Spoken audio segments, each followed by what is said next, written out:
गुंडे बदमाश या तो अपने घरों में दुबक जाएंगे या जेलों में होंगे या तो ऊपर चले जाएंगे, मैं आपको विश्वास दिलाता हूं। রাজ্য বিধানসভার প্রথম দফার ভোট গ্রহণের আর মাত্র 48 ঘন্টা বাকি। এই চূড়ান্ত মুহূর্তের প্রচারে পারদ চড়াতে সোমবার বাংলায় আসেন কেন্দ্রীয় প্রতিরক্ষামন্ত্রী রাজনাথ সিং। আর বাংলায় এসেই বীরভূমের সাঁইথিয়ায় হাই ভোল্টেজ জনসভা থেকে স্বভাবসিদ্ধ ভঙ্গিতে তৃণমূল কংগ্রেসের নতুন সংজ্ঞা বাতলে দেওয়ার পাশাপাশি নজিরবিহীন হুঁশিয়ারি দিলেন কেন্দ্রীয় মন্ত্রী। তার বক্তৃতায় উঠে এলো বিহার উত্তরপ্রদেশ ঘটনার এনকাউন্টারের ইঙ্গিত, যা নিয়ে ইতিমধ্যেই রাজ্য রাজনীতিতে তোলপাড় শুরু হয়েছে। সোমবার সভামঞ্চ থেকে রাজনাথ সিং প্রথমেই বাংলায় স্লোগান তুলে উপস্থিত আম জনতাকে উজ্জীবিত করার চেষ্টা করেন। তিনি বলেন, জোড়া ঘাস ফুল হবে ছাড়খাড়, দুর্নীতি থাকবে না আর, ফুটবে এবার পদ্ম ফুল, এক নতুন বাংলা গড়বে ফুল। জোড়া ঘাস ফুল হবে ছাড়খাড়, দুর্নীতি থাকবে না আর, ফুটবে এবার পদ্ম ফুল, এক নতুন বাংলা গড়বে ফুল। এর আগে প্রধানমন্ত্রী নরেন্দ্র মোদী কিংবা কেন্দ্রীয় স্বরাষ্ট্রমন্ত্রী অমিত শাহ রাজ্যের সভায় এসে হিসেব বুঝে নেবার কথা বলেছিলেন। রবিবার তো মোদী গুন্ডাদের আত্মসমর্পণের জন্য নির্দিষ্ট সময়সীমাও বেঁধে দিয়েছিলেন। मैं टीएमसी के सभी गुंडों, सभी सिंडिकेट, सभी भ्रष्टाचारियों को एक आखिरी मौका देता हूं। 29 अप्रैल से पहले अपने अपने थाने में आत्मसमर्पण कर लो। यहां पर 23 तारीख के पहले कर लो, क्योंकि 4 मई के बाद कोई भी बच नहीं पाएगा। আর সোমবার আরও এক ধাপ এগিয়ে কার্যত চরম হুঁশিয়ারি দিয়ে দিলেন রাজনাথ সিং। তৃণমূলের বিরুদ্ধে কাটমানি এবং সিন্ডিকেটের অভিযোগ তুলে প্রতিরক্ষামন্ত্রী বলেন, বিজেপি ক্ষমতায় এলেই এইসব গুন্ডাদের সিধে করে দেওয়া হবে। একবার বাংলায় বিজেপিকে সরকার হতে দিন, গুন্ডারা হয় ঘরে ঢুকে যাবে, নয় জেলে থাকবে, নয়তো ওপরে চলে যাবে। आप यहां पर भाजपा की बीजेपी की सरकार बना दीजिए। बहनों भाइयों, सारे गुंडे बदमाश या तो अपने घरों में दुबक जाएंगे या जेलों में होंगे या तो ऊपर चले जाएंगे, मैं आपको विश्वास दिलाता हूं। डरना मत। सरकार बनने के बाद जो भी डराने की कोशिश किया होगा, एक एक की खाट खड़ी कर दी जाएगी, एक एक की खाट खड़ी कर दी जाएगी। ওপরে চলে যাওয়ার এই বার্তা আসলে অপরাধীদের খতম করা বা এনকাউন্টারেরই প্রচ্ছন্ন ইঙ্গিত। নির্বাচনের ঠিক মুখে কেন্দ্রীয় মন্ত্রীর মুখ থেকে এমন চরমপন্থী হুঁশিয়ারি বিরোধীদের কপালে চিন্তার ভাঁজ ফেলেছে। আসলে টিএমসি নামের এক নতুন ব্যাখ্যাও সাঁইথিয়া সভা থেকে তুলে ধরেন রাজনাথ সিং। তিনি বলেন, তৃণমূল মানে হলো টোটাল মিসরুল অ্যান্ড করাপশন। তার দাবি, রাজ্যের মা মাটি মানুষ আজ তৃণমূলের হাতে চরমভাবে বঞ্চিত। অনুপ্রবেশকারী ইস্যু থেকে শুরু করে তোষণ নীতি এবং নিয়োগ দুর্নীতি নিয়ে মমতা সরকারকে তুলোধনা করেন তিনি। তিনি বলেন, অনুপ্রবেশকারীদের প্রশ্রয় দিয়ে তৃণমূল শুধু বাংলার নয়, গোটা দেশের ক্ষতি করছে। बहनों भाइयों, ये सभी का अपमान करते हैं। घुसपैठियों को रोकने के लिए मैं जब गृह मंत्री यहां का था तो बॉर्डर सिक्योरिटी फोर्स के लिए मैंने जमीन मांगी, कहने को कह दिया हम आपको जमीन दे देंगे, लेकिन आज तक फेंसिंग के लिए, भारत और बांग्लादेश के बॉर्डर पर फेंसिंग के लिए कटीले तार लगाने के लिए जमीन तक नहीं दी। तब जाकर कोर्ट को दखल देना पड़ा, तब जाकर जमीन मिली है। तृणमूल कांग्रेस के शासनकाल में भ्रष्टाचार बढ़ा है, भूमाफिया बढ़े हैं और यहां पर भाई भतीजावाद भी बढ़ा है। और टीएमसी का मतलब यह होता है টোটাল মিসরুল এন্ড করাপশন। मेरे बहनों भाई, এমনকি নারীদের সুরক্ষা নিয়েও প্রশ্ন তোলেন রাজনাথ সিং। তিনি অভিযোগ করেন, রাজ্যে মহিলারা আজ সব থেকে বেশি অসুরক্ষিত। महिलाओं के ऊपर जुल्म जो अत्याचार करते हैं, उसके लिए हम दुर्गा स्क्वाड का गठन करेंगे और जो महिलाओं के साथ गड़बड़ करने की कोशिश करेगा, उन्हें परेशान करने की कोशिश करेगा, उन्हें कड़ी से कड़ी सजा दी जाएगी। बहनों भाइयों, मैं आपको विश्वास दिलाता हूं। একদিকে নারী সুরক্ষা প্রসঙ্গ, অন্যদিকে অনুপ্রবেশ প্রসঙ্গ, আরেকদিকে সিন্ডিকেট রাজ, সব মিলিয়ে তৃণমূলকে কাঠগড়ায় দাঁড় করিয়েছেন কেন্দ্রীয় প্রতিরক্ষামন্ত্রী রাজনাথ সিং।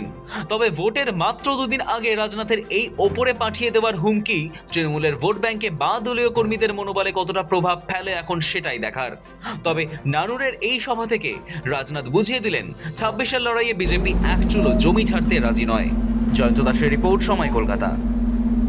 এবার ঝালমুড়িতে জমেছে বাংলার ভোট যুদ্ধ। ঝাড়গ্রামে নরেন্দ্র মোদীর হাতে ঠোঙা দেখে ধেয়ে এলো মমতা বন্দ্যোপাধ্যায়ের। তো প্রশ্ন তুললেন, দোকানে ক্যামেরা ফিট হলো কি করে? মোদীর ঝালমুড়ি খাওয়াকে নাটক বললেন মমতা। भाई हमें अपना जाल मूली खिलाओ। हाँ, कितने का होता है आपका जाल मूली? आप कितने का बनाएंगे? नहीं, अच्छे वाला कितने का होता है? 10-20। हाँ, जो भी है बना दो। हाँ, झाल थोड़ी खाएगा? हाँ, हाँ, खाएंगे, बिल्कुल खाएंगे। तो कितना 10 रुपए देना है? दुकान में आए सर एक हाँ, 10 रुपए देना है। नहीं भाई, ऐसा नहीं। हाँ। 10 টাকা বের করে ঝালমুড়ি খাচ্ছে। বুঝুন, সেই ঝালমুড়িটাও নিজেদেরই তৈরি করা। আর যদি তৈরি করা না হবে তাহলে দোকানে ক্যামেরা ফিট আগের থেকে ছিল কি করে? প্রথম দফা ভোটের আগে শেষ রবিবার জঙ্গলমহলে প্রচারে ঝড় তুলে গিয়েছেন প্রধানমন্ত্রী নরেন্দ্র মোদী। সেই নির্বাচনী প্রচারের মাঝেই ঝাড়গ্রামে একটি দোকানে ঝালমুড়ি কিনে খেয়েছেন মোদী। শুধু তাই নয়, সেখানে উপস্থিত জনতাকে খাইয়েছেন। তা নিয়ে কম চর্চা হয়নি। মোদী দোকান থেকে কিনে ঝালমুড়ি খেলেও পাবলিক আরও খেয়েছে, তার টিপ্পণী। সোমবার সেই ঘটনা নিয়ে কটাক্ষ করলেন রাজ্যের মুখ্যমন্ত্রী মমতা বন্দ্যোপাধ্যায়। বীরভূমের মুরারায়ে স্বভাবসিদ্ধ ভঙ্গিতে ভাষণ শুরু করার পরপরই মোদীর ঝালমুড়ি খাওয়া নিয়ে মমতা বলেন, সব সাজানো। 10 টাকা কখনো ওর পকেটে থাকে, কত নাটক। ঝালমুড়িও নিজেরা তৈরি করে রেখেছেন, না হলে দোকানে ক্যামেরা ফিট করা থাকলো কি করে? কালকে মাইক ফিট করে দোকানে ঝালমুড়ি এসপিজিকে দিয়ে তৈরি করিয়ে 10 টাকা কখনো পকেটে থাকে ওনার, কত নাটক। রবিবার ভোটের প্রচারের মাঝপথে রাজপথ ছেড়ে হুট করে পাড়ার মোড়ে ঝালমুড়ির দোকানে ঢুকে পড়েন প্রধানমন্ত্রী নরেন্দ্র মোদী। 10 টাকার ঝালমুড়ি ঠোঙায় যে এমন রাজকীয় ক্যামেরা মুভমেন্ট লুকিয়েছিল তা আঁখে কে জানত। জনসভা শেষে হেলিপ্যাডে ফেরার পথে মোদী রাজ কলেজ মোড়ের একটি রাস্তার ধারের দোকানে আচমকা দাঁড়িয়ে পড়েন। তারপর একটি দোকান থেকে মুড়ি কিনে খেতে শুরু করেন। সেই সময় আবার দোকানি তাকে জিজ্ঞাসা করেন তিনি পেঁয়াজ খান কিনা। মোদী মুচকি হেসে জবাব দেন, পেঁয়াজ খাতে হ্যাঁ। একটু থেমে আবার বলেন, লেকিন দিমাগ নেই খাতে হ্যাঁ। এর অর্থ পেঁয়াজ খাই, মাথা খাই না। भाई हमें अपना जाल मूली खिलाओ। हाँ, सर प्याज खाते हैं आप? हाँ, आप प्याज खाते हैं,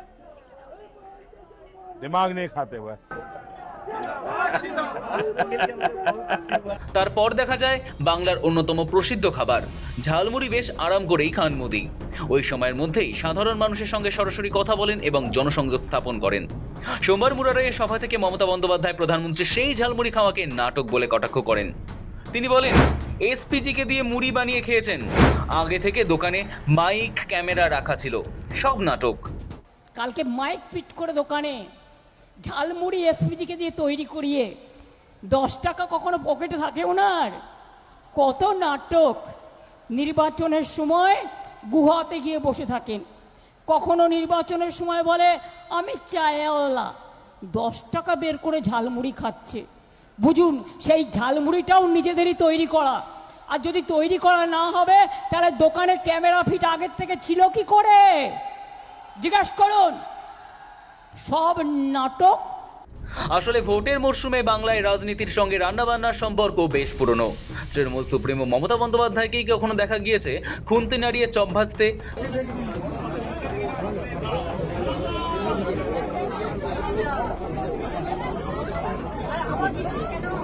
অন্যান্য প্রার্থীরা আবার কোথাও মাছ নিয়ে ঘুরছেন, তো কোথাও বাড়ির দেওয়ালে চুনকাম করছেন।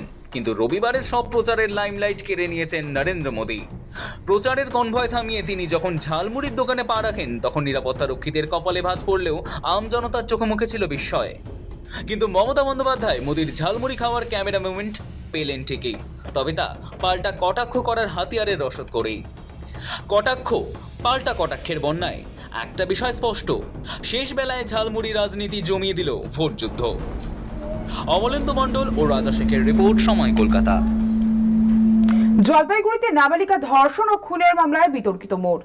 সোমবার এই ঘটনার সঙ্গে জড়িত অভিযুক্তদের ফাঁসির সাজা খারিজ করে দেয় হাইকোর্ট। 2023 সালে নিখোঁজ 11 বছরের নাবালিকার বস্তাবন্দি দেহ উদ্ধারের পর প্রতিবেশীকে গ্রেফতার করে পুলিশ।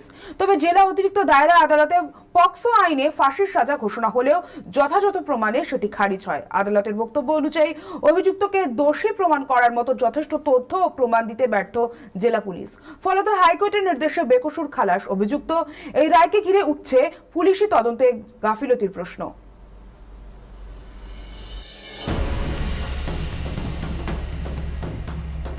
বয়সটা ছিল মাত্র 11 বছর। 11 বছরের এক কন্যা সন্তানকে নৃশংসভাবে ধর্ষণ করে নেওয়ার পর তাকে নদীতে ফেলে দেওয়ার মতো ঘটনা। কথা বলছিলাম জলপাইগুড়ি জেলার ধূপগুড়ি মহকুমার একটি প্রত্যন্ত গ্রামাঞ্চলের ঘটনা। একটা লম্বা সময় পেরিয়ে গিয়েছিল, পক্সো আদালতে তার ফাঁসি হয়েছিল। সেই ফাঁসির ঘটনার পরে আদালতের একাধিক রায় এবং যে অভিযোগটা উঠে আসছে পুলিশ প্রশাসনের বিরুদ্ধে, তাদের অকর্মতার কারণেই কিন্তু রায়ের রদবদল, অর্থাৎ ফাঁসি সাজাপ্রাপ্ত আসামির বেকসুর খালাস। তারপরে উঠে আসছে একাধিক অভিযোগ, একাধিক কথা। এই মুহূর্তে আমরা দাঁড়িয়ে রয়েছি সেই পরিবারে, যেই পরিবারের একজন বাবা আমার সঙ্গে এই মুহূর্তে রয়েছেন এবং একজন মা। তারা তাদের নিজের সন্তানকে হারিয়েছেন, এই নৃশংস হত্যার সঙ্গে যুক্ত সেই সন্তানকে তারা হারিয়েছেন। আমার চিত্র সাংবাদিককে বলবো একটু যদি সামনে এগিয়ে আসে, আমি একটু কথা বলার চেষ্টা করব। দিদি ভাই, একেবারে অত্যন্ত ন্যাক্কারজনক একটা ঘটনা, যে ঘটনার সাক্ষী আমরা সময় কলকাতা ছিলাম। আমরা সেই খবর সে সময় আপনাদের অভিযোগ অনুযায়ী তুলে ধরেছিলাম। আজকের এই রায় আপনারা শুনেছেন, কি মনে করছেন, মানে কি বলবেন? মানে কোথাও গিয়ে এই যে রায়, আপনারা তো প্রথমে শুনেছেন যে ফাঁসি হয়েছে, প্রথমে তো শুনছি ফাঁসি দেয়। এখন তো রায়ের রদবদল হলো। রায়ের কেন বদল হবে? এই যে রায়টা দিল এই হাইকোর্টে, আমাদের সাক্ষী গেল, প্রমাণ গেল, সব কিছু হলো। সেই হাইকোর্টে যে রায়টা দিল, ওরা কি দেখলো, কি বুঝলো এই যে রায়টা দিল ওকে? মানে কি মনে করছেন, তাহলে কি আইনের চোখে তিনি একেবারে অপরাধ মুক্ত ছিলেন? হ্যাঁ, অপরাধেই অপরাধ। কি হয়েছিল সেদিন? 2023 সালে অঞ্চলে ভোট গ্রহণ ছিল। আমি গেছি অঞ্চলে, আর ওর মা ছিল বাড়িতে। মেয়েটা অঙ্গনওয়াড়ি সেন্টারে খিচুড়ি আনছে, খাওয়া দাওয়ার পরে এদিক দিয়ে বাইর হয়েছি। বাইর হওয়ার পরে জলের বোতল একটা হাতে নিয়ে যায়। তারপরে মেয়েটা নাই 3 দিন পরে টুটুয়া নদীতে পাওয়া গেল। বলছিলাম, কার গাফিলতি মনে করছেন এই যে রায়ের রদবদল? কাকে দোষারোপ করবেন? প্রশাসন কি কোথাও গিয়ে আপনাদের পাশে ছিল না? প্রশাসন কি তাকে সাহায্য করলো? না, প্রশাসন আমার সাথেই ছিল। প্রশাসনের কাছে গেছি, প্রশাসন বললো যে ঠিক আছে, ইলেকশনটা বাইর হোক, তারপরে আমরা ওর ব্যবস্থা নিতে। মানে এখন আপনারা কি আরো উচ্চ আদালতের দ্বারস্থ হবেন? হ্যাঁ, হবো।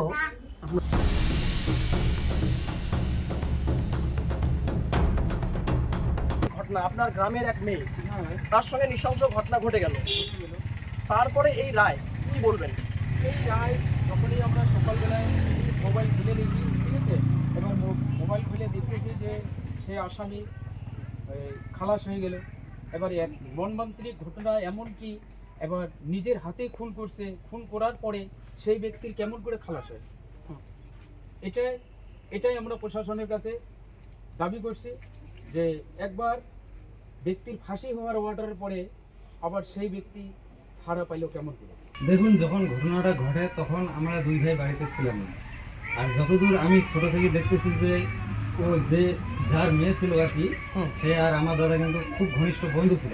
খুব মানে আমাদের বাড়ির সঙ্গে ওদের বাড়ির যাতায়াত খুব ভালো ছিল সম্পর্ক। কিন্তু এই ধরনের ঘটনা যে আমার দাদা ঘটাতে পারে আমরা কিন্তু স্বপ্নও বিশ্বাস করতে পারিনি। মানে আপনাদের এবং কল্পনার বাইরে ছিল। তখন আমি যখন ঘটনাটা ঘটে তখন আমি সিকিমে ছিলাম। তো জানার পরে আমার তখন মনে হয়েছিল যে এটা একটা মনে হয় ষড়যন্ত্র ছিল, কি কোনো কারণে আমার দাদাকে ফাঁসানো হয়েছিল। তো আমরা তো চাই যে এই ধরনের ঘটনা যে দোষী সে প্রকৃত দোষী, সে শাস্তি পাক। কিন্তু আইনের প্রতি সবারই বিশ্বাস আছে, আইনের মতন চলবে। আমরাও খেটে খাওয়া মানুষ, গরিব মানুষ, আমাদের ক্ষমতা নাই যে আমরা কোর্টে গিয়ে লড়বো। তো এই ধরনের যে আজকে যে বেহুসুর খালাস ছিল দাদা, তো এটা মনে হচ্ছে আমাদের দাদা নির্দোষ ছিল এবং কোনো কারণে হয়তো তাকে ফাঁসানো হয়েছিল।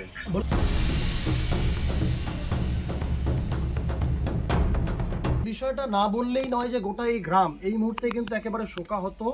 তারা একেবারে ভাবতেই পারছেন না যে একজন আসামি যার বিরুদ্ধে অভিযোগ উঠেছিল যে একেবারে রীতিমতো ধর্ষণ করে বস্তাবন্দি করে নদীতে ভাসিয়ে দেওয়ার মতো ঘটনা। এই মুহূর্তে আমরা পরিবারের কথা বলছিলাম, পরিবারের যিনি পিতা রয়েছেন, অভিযোগ যে ভিকটিমের যে পিতা, তিনি কিন্তু একেবারে অশ্রুজল একাকার। তিনি যেমনটা বলছেন, তিনি ফাঁসি চাইছেন, তার মায় ফাঁসি চাইছে, এবং যারা এই এলাকার গ্রামবাসীরা তারাও কিন্তু একই কথা বলছেন।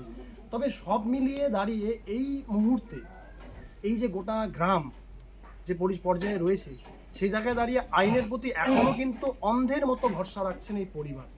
পাশাপাশি অভিযুক্তের পরিবারের তরফ থেকে দাবি করা হচ্ছে যে একেবারে বেকসুর খালাস তাদের কাছে একটা একেবারে তাদের কাছে যে বিষয়টা দাঁড়াচ্ছে, তারা নির্দোষ ছিল প্রথম থেকেই তারা দাবি করেছিলেন, এবং সেইটাকেই মান্যতা দিয়ে কোর্ট কিন্তু তাকে একেবারে বেকসুর খালাস করেছে। সম্পূর্ণ বিষয়টা হচ্ছে একদম আদালতের ব্যাপার। ঘটনা হচ্ছে কি, আমি যেহেতু আমাদের এই বুদ্ধির ব্যাপার, তদ্রূপে যে কাজটা ঘটনাটা ঘটেছে সেটা খুবই দুঃখজনক। তো এখন যেহেতু আইনের আওতায় চলে গেছেন উনি, আইনের আওতায় যাওয়ার পরে এখন আইন যেটা করবে সেটাই তো আমাদেরকে মান্যতা দিতে হবে। এখানে তো আমিও জানি যে যেই ঘটনাটা ঘটেছে সেই ঘটনার পরিপ্রেক্ষিতে একটা মানুষকে উপযুক্ত সাজা হওয়ার একটা দরকার। এই ব্যক্তি যিনি ডেথ রো কনভিক্ট হয়ে আছেন, তার এগেনস্টে ডেথ দেওয়া তো দূরস্থান, তার এগেনস্টে চার্জটাই প্রসিকিউশন প্রমাণ করতে পারেনি আইনের নিরিখে। সেই জন্য, এবং চেইন অফ মূল কেসটা ছিল সার্কামস্টান্সিয়াল এভিডেন্সের উপরে ভিত্তি করে, এবং চেইন অফ সার্কামস্টান্সেসগুলো লুজ এবং ব্রোকেন চেইন অফ সার্কামস্টান্সেসের উপর ভিত্তি করে কাউকে সাজা দিতে হলে সেই চেইনগুলো একদম মানে কনস্ট্যান্ট হতে হবে, এবং সেগুলো লুজ হলে চলবে না, বা সেগুলোর মধ্যে কোনো ফাঁক ফোকর থাকলে চলবে না। সেই ধরনের কোনো চেইন অফ সার্কামস্টান্সেস প্রসিকিউশন দেখাতে পারেননি সেই সময় হাইকোর্টে, এবং নেই। তার ভিত্তিতে আইনের নিরিখে বিচার করে এই ব্যক্তিকে আদালত খালাস করেছেন, হাইকোর্ট খালাস দিয়েছেন, অর্থাৎ সমস্ত চার্জেসের থেকে তাকে অ্যাকুইটাল করেছেন, এবং নেসেসারি ডিরেকশন পাস করেছেন যাতে সে জেল থেকে বেরিয়ে যেতে পারে। সব মিলিয়ে বর্তমানে ধূপগুড়ির এই প্রত্যন্ত গ্রাম এই মুহূর্তে কিন্তু একেবারে বলা বাহুল্য যে একেবারে মধ্যবর্তী পর্যায়ে রয়েছে। একদিকে ফাঁসির দাবি, অন্যদিকে বেকসুর খালাস হয়ে যাওয়ার একটা আনন্দ উদযাপন। এই পরিপ্রেক্ষিতে পরবর্তী পদক্ষেপ কী হয় সেটাই কিন্তু দেখা। জলপাইগুড়ি থেকে ক্যামেরায় সময় নিউজ এখনকার মতো এই পর্যন্তই। আপনারা দেখতে থাকুন সময় কলকাতা। সময় বলবে সময়ের কথা।